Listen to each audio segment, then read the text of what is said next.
Hello everybody, we're your student success coaches here at ATC and we're here to do another workshop.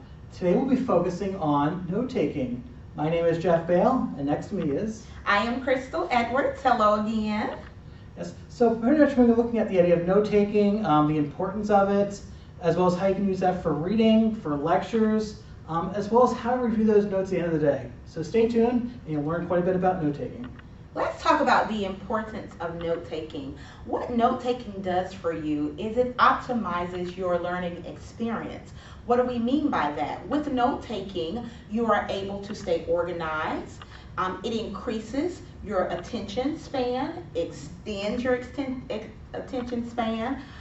It also helps you to stay organized during a lecture. It allows you to actively listen during a lecture. It keeps the lecture more engaged and exciting if you're taking notes. It also helps you to retain information.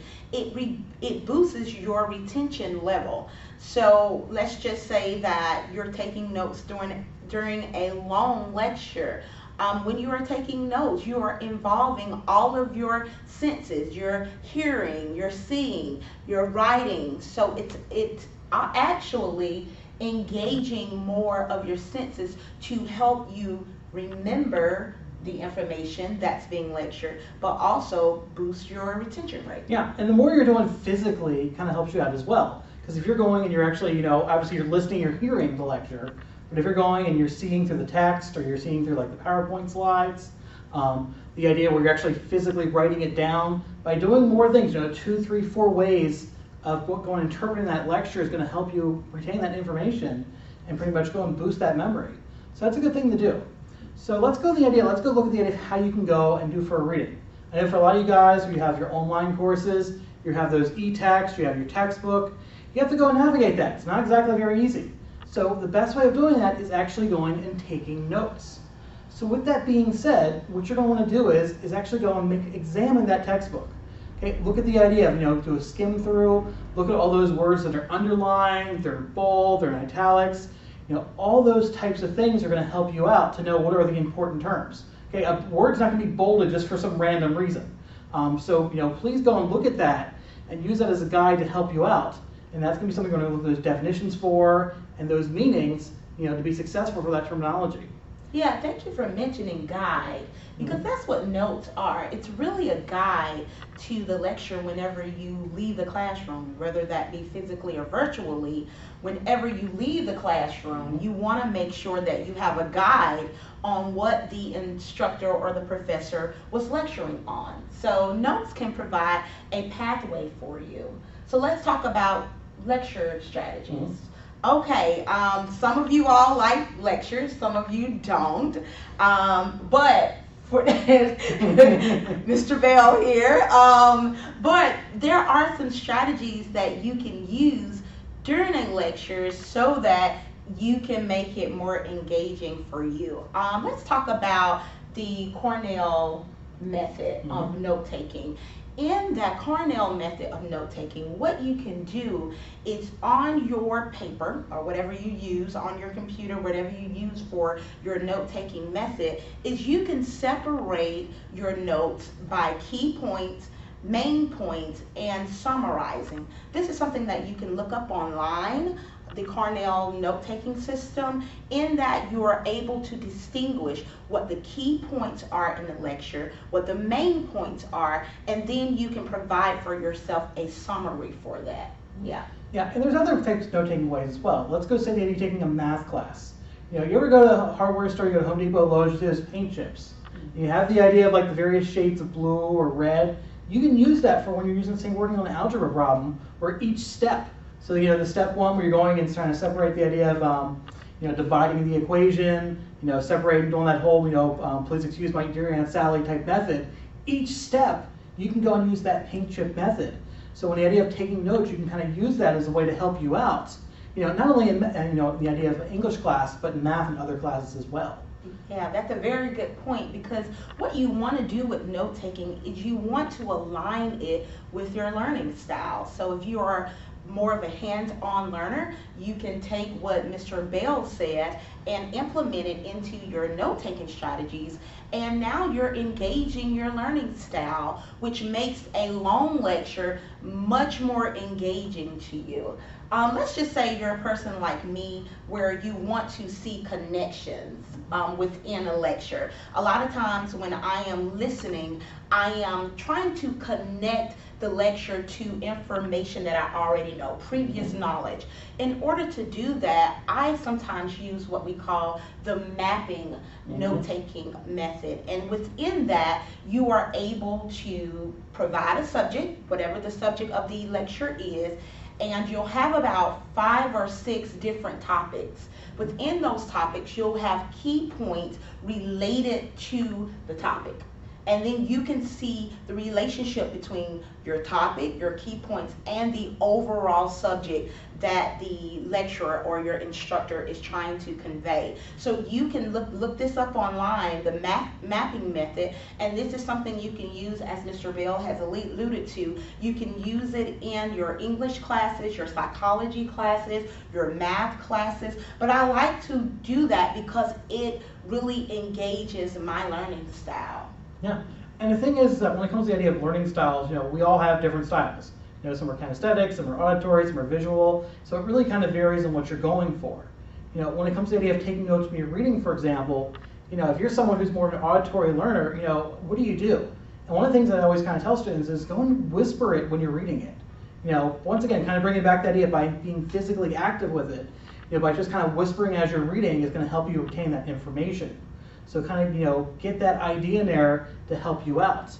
In addition to that, for a lot of students on the idea of reading, actually go and review those notes ahead of time. Look at the idea of those chapter questions, the chapter review, those things that you see in the beginning of the chapter to kind of help and get your mind set on what you're going to be going taking notes on.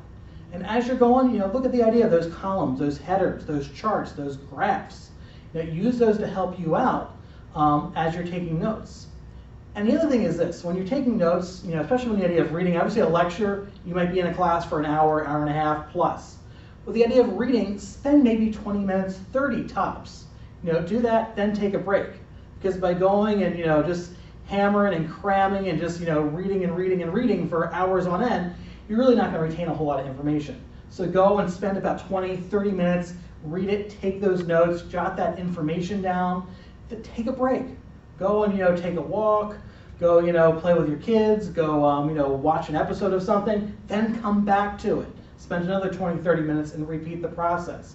That's going to be a more effective way for you to go and take notes, good way for you to comprehend the information, and pretty much help you out in general. Because really what you want to do, note-taking is really about retaining information.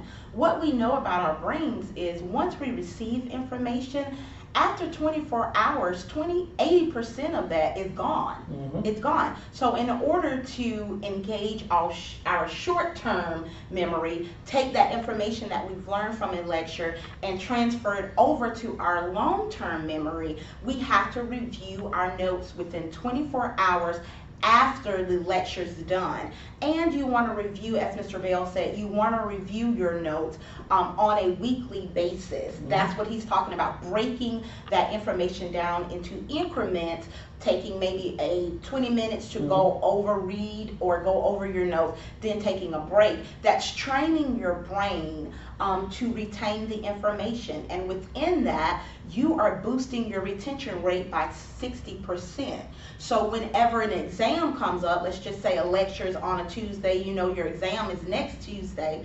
If you've been reviewing your notes on a daily basis in increments, as Mr. Bell has said, then by the time a day or two before the test, you only have about 20% of information that you really have to retain. So it's a good way for you to really boost that retention rate in order for you to be successful on a final exam. Yeah, it really is. And the other thing is too, is that, a lot of students, unfortunately, the big thing now, they want to go and pull their cell phone out, take the picture, and that's it. Not exactly an effective way of doing it. So you gotta kind of, think of the idea of you actually gotta go and actually write it down when you're taking those notes. The other thing is to kind of piggyback on what Ms. Edwards just kind of said, is the idea for a lot of students, if you're in a lecture, let's go say you're sitting there for an hour, hour and a half, you may want to go after class, maybe that evening, and go and look at what you wrote down. make sure what you wrote down actually makes sense. In a case where an instructor is talking really fast, they might be going and scribbling down quite a bit. So you want to make sure what you're writing is legible, and guess what? If you wait a week or 2 weeks or even longer, you're probably not going to remember trying to decipher what you wrote down. So in many cases, make sure you go and review those notes the night that you take them, just to the idea of just to make sure you have everything down correctly, so you can remember any kind of discrepancies that come up. Yeah, you want to make sure that your notes are clear and precise. Make sure that they are organized. Make sure that you are able to go back and review them.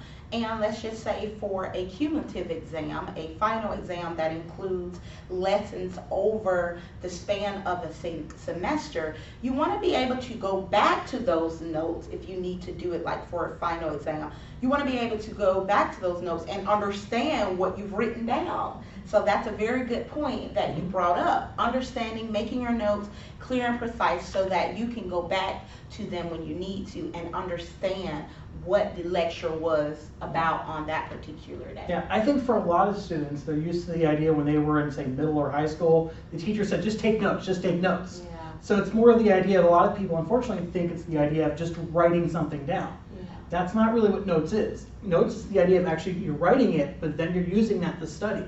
You're using that to prepare for the test, using that to kind of go and complete those assignments and any other type of assessment for your course. So it's not just the idea of just numbingly just going and writing something down and never going back to it, which I know a lot of students unfortunately do. So make sure you're actually going, you're writing it down, you're reviewing it often, so you'll be off to a path to success. Yeah, you also want to be able to take, our students want to be able to take their notes and retest themselves. Mm-hmm. So from your notes, you should be able to create a test for yourself. And what that does, once again, it boosts that retention rate. So you should be able to take those notes. They should be clear, precise, organized, where you can take them and test yourself so that you know that you're ready for the exam or the quiz or a paper or whatever the assignment is that's aligned with the notes. You want to make sure that you are able to retest yourself and test yourself so that you are well prepared for the exam or the test or whatever that may be. Yeah. So with that being said, we're going to wrap it up today. We're here in the Student Success Center. Like I said, we're open Monday through Thursday from 8 to 4. We have math and English tutors to be able to help you out. So let's go say you're struggling in a course, you want to go and have someone help you out, especially with those video lectures, have a tutor help you out. Have one of us help you out. So we're here to help you. We're here to make sure you're successful. So please feel free to stop on by. In addition, we also have the online services. We do online coaching. We have online tutoring, as well as counseling, disabilities, career services. So we're all here. We're ready for you all semester long. So whenever you need any kind of assistance with note-taking, any other type of success skill, or just general tutoring, we're here to help you. So in order to reach us, you can go on either email success@atc.edu or call 803-508-7482. Yeah, and we'll be glad to assist you and help you with skills in order to optimize your learning experience and in order to make you a better student. We thank you so much for watching. We'll see you next week. Bye.